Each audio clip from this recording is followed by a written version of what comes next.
Sarah Romanuck is a leader in Canada's tech and innovation ecosystem. As the Vice President of Commercial Banking at RBC, supporting founders and scaling companies through finance, mentorship, and strategic growth. We're excited to have her, so let's get into it. Let's explore AI and future technology.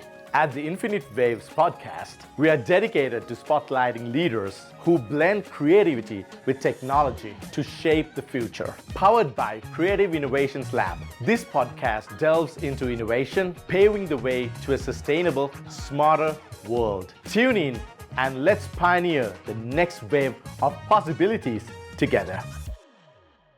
Thank you very much, Sarah, for joining the Infinite Waves podcast. To start with, I want to introduce you to my audience.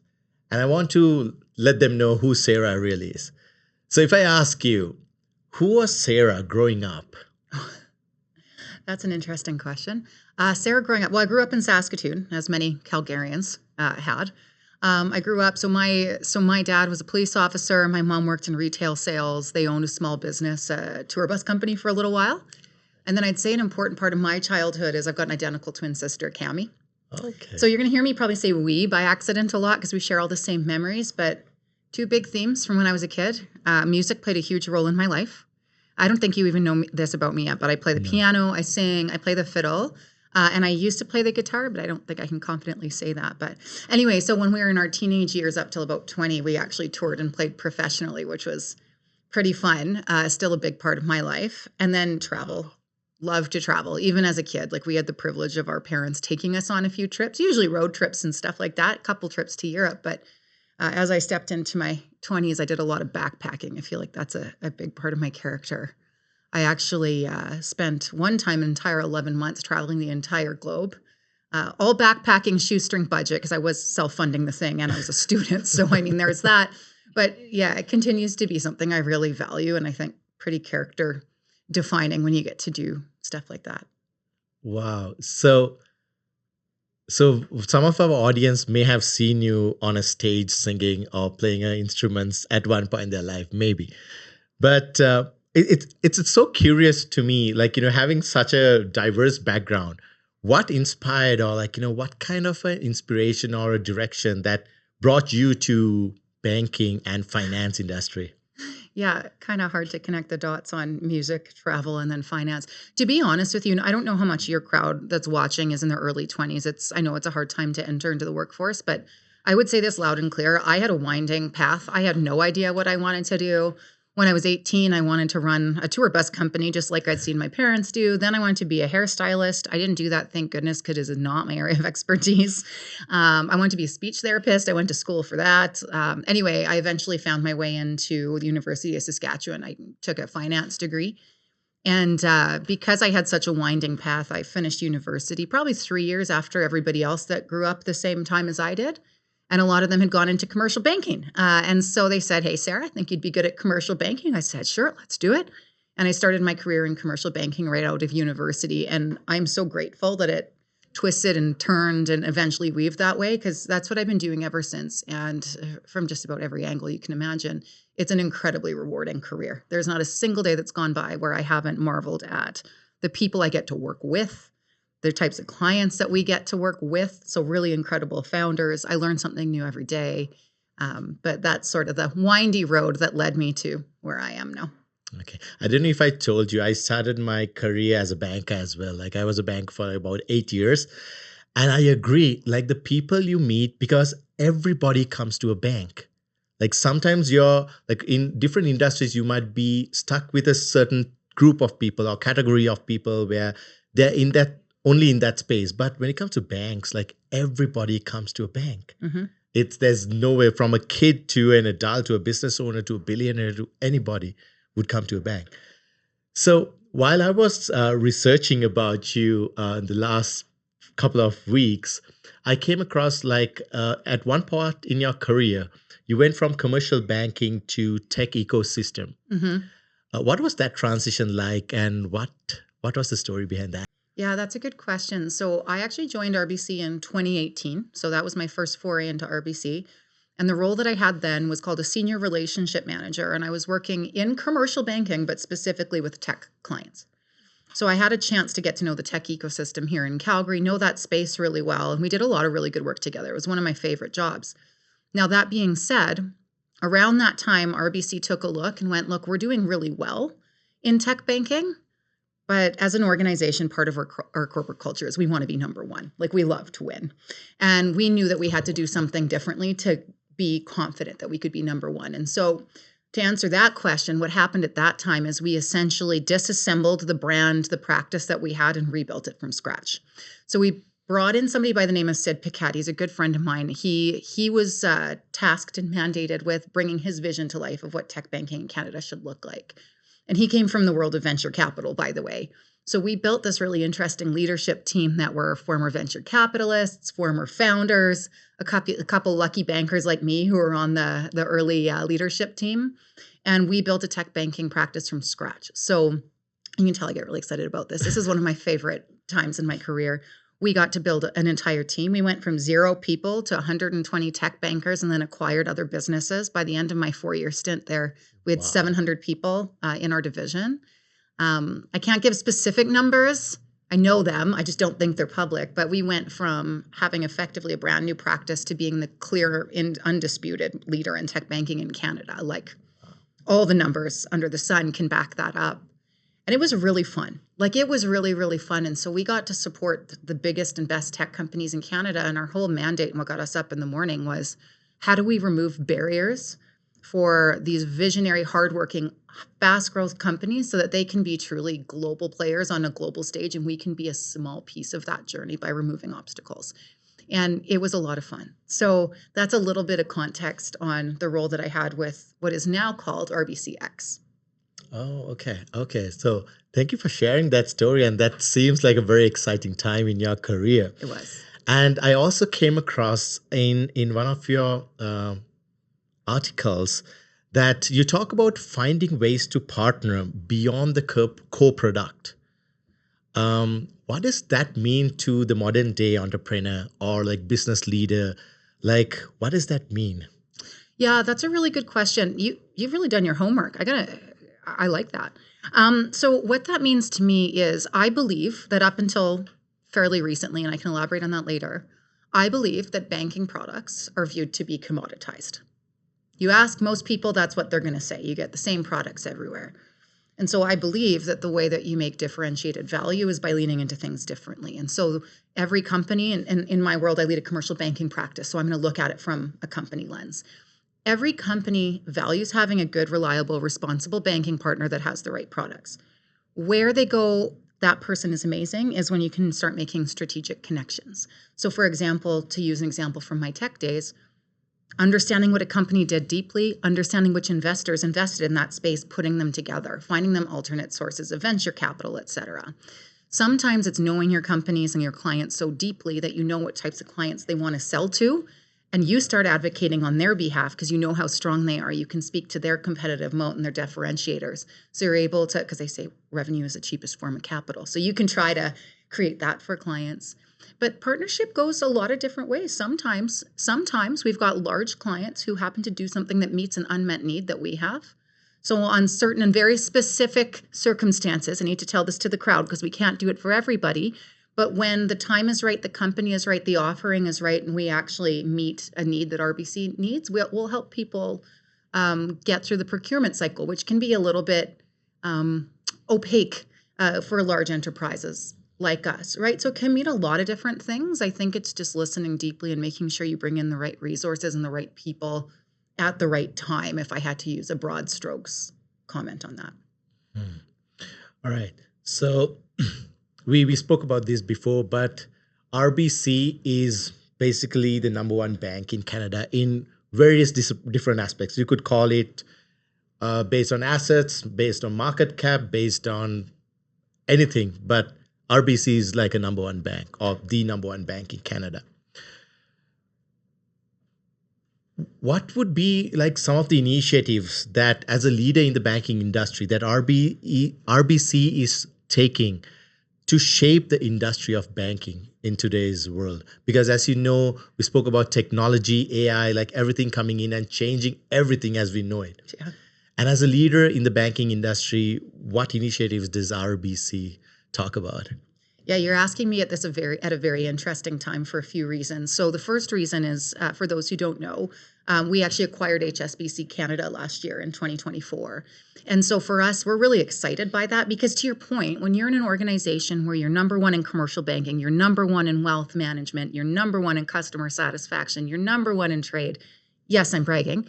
But what it means is that you can't rest on your laurels. And what it means is that everyone's looking to you for your talent. They want your customers, they want your people. And so you have to shake things up and make sure that you're creating even more space in your competitive lead. And so with the acquisition of HSBC, what that's allowed us to do is really establish ourselves as a global banking player, not just the number one in Canada, but a true global banking partner.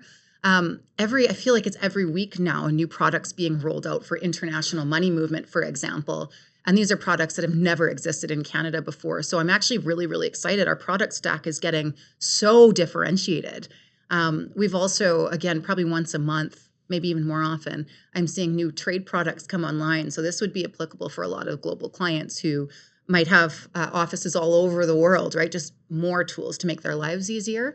And so I think it's given us a lot in terms of product stack, talent, know-how, because HSBC Canada was undisputedly the most knowledgeable in how to serve a global client.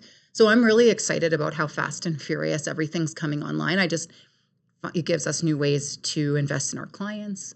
It makes our teams happy because what gets them up in the morning is being able to serve clients in a differentiated way. And so I'm really excited those are coming online. And then you touched on AI. So should we talk about that for a minute? Yeah, I guess so. I guess we probably should. Okay, so when it comes to AI, what I want to say the most exciting thing is, first of all, I'm excited that we're coming from a place of strength. So 10 years ago, almost, 2026, it'll be 10 years by the time this airs. We identified AI as one of the most game-changing technologies of our time. And so 10 years ago, we invested in what was then called the Borealis Research Hub. It's now RBC Borealis is now the branding. But that team is essentially 100 PhDs and over 850 AI computer engineers and world-class data scientists. They've registered something like 1,000 patents since 2019. Like, it's wild. And they were doing AI research, not just for commercialization, but long-term planning. So we come from this place of we've had incredible data. We've got 19 million clients. So imagine the data that comes with the spending habits accumulated from that number of clients. And then coupled with some really good running start on the AI piece. Now, what's changed is obviously Gen AI has come to the table. And so what I'm excited by now is we've been able to take all that know-how and we're now coupling with a company called Cohere, which for individuals who don't know, they're a Canadian AI superstar. Like, they compete with OpenAI and Anthropic, et cetera. And what they do really well is they focus on enterprise relationships. They're exceptional at data privacy and security, which for us is the lens that we look at everything through. If that does not exist, the conversation is over, and they're exceptional at that. And so we've partnered with them to take all of our resources, all of our policies, all of our products, and all of our data to help us be faster in decision making, to help us make more informed decisions more quickly, to allow us to bring deeper subject matter expertise to our clients. Like, it's just getting rid of so much of the admin. And I think that's really important because I heard this, and you might know this. I heard a stat that most salespeople, 60% of their job is admin. Right? True. Yes. Yeah. And if you ask any salesperson what they hate the most about their job, it's going to be Paperwork. right. And so I'm really excited by being able to reduce that. It won't all go away, but like, you can make massive productivity gains, and we're already seeing early wins from that. And so now imagine you've got salespeople and relationship people who are doing more of the work that they love, which is being in front of clients. Mm-hmm. And by the way, the most important thing for them is to be in front of clients, providing advice in a proactive way. And I say that because with AI and all the advantages comes a lot of noise. You know what I mean? Yeah. A lot of noise, a lot of misinformation. So I think people are more and more looking for credible sources of trust. And RBC is one of the most trusted brands in the world. So if we can do more of that and bring more relevant information to our clients in a more timely way, I think it's a huge win for Canada, for our clients, for our teammates, for everyone. So I'm really, really excited about this. Yeah. You touched on something that's very interesting and personal to me, the sales related AI conversation. Mm-hmm. So I know, back in the day, you're supposed to research about a client before you go and talk to them. Mm-hmm. But then again, also like you knowing so much so about like so much more about that client doesn't give them any value unless otherwise you relate something as to what you could offer in terms of value. So I think AI is actually helping me and like, today's everyday salesperson right now. And I think that's going to change the conversations to a much faster. The sales cycles are going to be much shorter. And I'm excited about that. And hearing this from you about what RBC is doing, oh my God, we're talking about a bank, right? Like investing in AI and like, trying to shape the modern day banking, the finance industry. Wow, that's very interesting, and I'm excited to see where that takes. And which reminds me of a question. I know banking is one of the oldest industries, or I would say maybe rather than older, one of the matured industries because banks and financial industries always adapting very very frequently, and they are very fast paced. They are one of the first industries to adapt to new technology all the time. And but always hear there's so many misconceptions out there about finance, banking, or capital, especially in terms of a from a tech view. What do you think one of the biggest misconceptions about the industry right now that you hear? About banking, I guess two come to mind. One comes from a place of relevant feedback. You always hear banks are slow, right? They're slow moving, they're slow going. I don't think that's necessarily true anymore, and I think we're going to see anything that was resulting in backlogs, effectively how you described it, eliminated by some of these productivity gains from AI. That's just not been my experience or what our clients tell us in recent days, but I think that's something that we continue to strive to disrupt, and that'll continue getting better.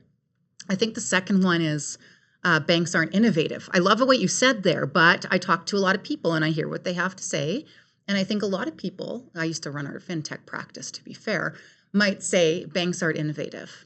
And to that, I would say, well, thanks for that feedback. That being said, I work for an organization that just came in third globally for AI maturity and first in Canada by a landslide. I would point to the 1,000 patents that we recently, right? You know what I mean? Like how many other people and companies can say they've done that? I do think it starts with leadership. I think we've got a tremendous CEO, Dave McKay.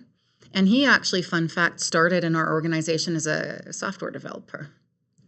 Unconventional. He's, of course, worn many, many hats and proven himself in many, many ways since then. But it takes a really strong leader to point and say, we're going to be faster, we're going to be the biggest, we're going to be the best, and state incredibly bold ambitions. And it's really incredible when you state those types of messages so boldly, how quickly everybody else follows suit because they believe it's possible, because leadership believes it's possible. And so there's a broader leadership conversation to be had there, which we can have another time. But those are a few of my tangential thoughts based on your question. And that question brings me back to AI. Mm-hmm. So AI is shaping all the industries in the world right now. It's shaping, we just spoke about and we established that sales is changing. And that's just one role or one title. But right now we know that the way we learn, the way we teach our students, we were just talking to an individual from Mount Royal University just before this. We were talking about how education sector is changing with AI. And I also want to understand how do you see banking sector changing? Not immediately. I'm talking about like, maybe 5 years, 10 years down the line. How would the modern day banking experience change with the AI? Oh, to dream. No, there's a lot that I can actually envision probably sooner than that. I think we need to get to a place where, first of all of our clients feel digitally enabled. I think most consumers, including you and I, prefer self-serve when we can, right? So I think we get to a place where everybody feels like they've got full control and usability of their products. I can envision a time when customized products based on customized personal insights get pushed to me through my online banking. That's already happening a little bit, and I can just click and go. Like, it doesn't require me calling somebody. It's just immediately there. Like, I love the concept of just self-serve, fast and easy. And then I envision for our workforce, and I'd share this from a leadership lens, I envision their roles changing. I envision them taking time away, like I said, from admin, but spending more time with clients. And I think the employee of the future, it's not going to be about technical and inputting and all of that kind of stuff. It's going to be about critical thinking. It's going to be who's got the most incredible EQ, who's genuinely curious, who's asking the best questions because they care. Like who's like the human element is going to be what defines a successful employee of the future. And I'm really excited to see how that change will kind of play out. And the last thing I'm going to say on that is I'm hopeful. And this is me glasses half full. I am not blind that there are some huge risks that are also associated with AI adoption. I'm not going to go down that rabbit hole right now. But glasses half full, I'm really excited to see time back. I'm excited to see people doing work that they think is purposeful and meaningful and having better conversations. And I'm excited to see people going home to their families instead of spending time doing admin and living happier, more fulfilled lives doing the things that kind of fill their cup. And I do think that that is a huge opportunity for us. And I think it'll be good for literally everybody. Yeah. Just to add on to that, one thing my CEO always says is that, what humans usually want to do is like get from this corner to this corner. But what AI is going to do is just fold this paper in half so that this corner and this corner both are at the same time. So like you correctly said, eliminating things that people do not enjoy. And we had one guest over here sometime back who even said AI is going to bring us 4-day work weeks and 3 days of weekends, like 3-day weekends. And then we were also arguing about how, that's going to affect the economy, how people are going to get paid less, how people are going to spend less. That's going to create a whole big problem. But then again, he's like, oh no, people might be actually spending more when they are on vacation. Now they want to earn more to spend on these 3 days. And they're going to need more banking solution. They're going to need more banking products.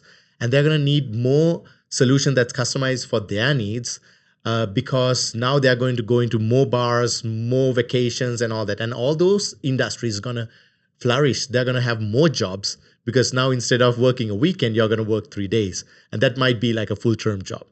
So I know that AI is like slowly changing all industries.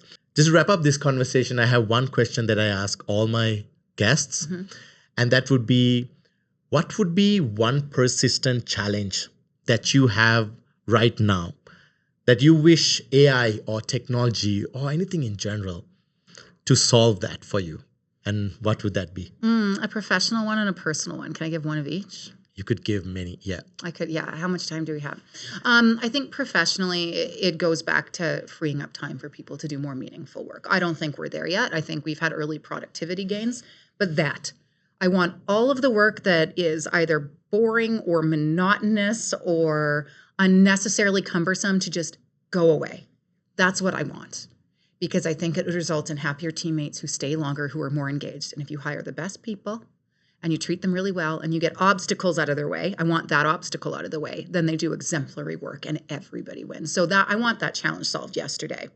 I believe we're taking the right steps, but we're not there and I want it done yesterday. On the personal side, I'll say this, back to my first point about how much I love travel. I would actually I never thought I'd say this as younger me, I would like it, and I'm going to use it, to just do all my travel planning for me. I used to get a great deal of joy out of planning travel. I would do it for other people. Like I would volunteer for this, but it turns out life goes on and I'm busy. And so right now I'm actually loving it to plan a trip to Vietnam that my husband and Andrew and I are going to go on. We'll probably do Bangkok and Seoul too, based on what ChatGPT is telling me we should do and why. But it's literally saving me hours and hours and hours and hours of work. So I'm really excited about that too. All right. So I think that might be part of your childhood dream of becoming a owner of a tour. It's all full circle, right? Exactly, right? Yeah. Just to wrap this up, Sarah, thank you so much coming on Infinite Waves podcast and sharing these amazing insights. I'm pretty sure the audience learned something that they have never heard about the banking industry. I know I learned about the 1,000 patents and the investment the banks are putting into AI. So if anyone wants to get in touch with Sarah, could you tell our audience where they could find you? Yeah, I mean, you can email me, sarah.romanuck@rbc.com. And also I'm very active on LinkedIn. So feel free to just reach out to me that way too. All right. So with that being said, thank you so much for joining the Infinite Wave podcast. And we will see you on the next wave. That's a wrap for today's episode of Infinite Waves. We hope you're inspired to pioneer your own innovations. Brought to you by Creative Innovations Lab, where creativity and technology drives the future. See you on the next wave.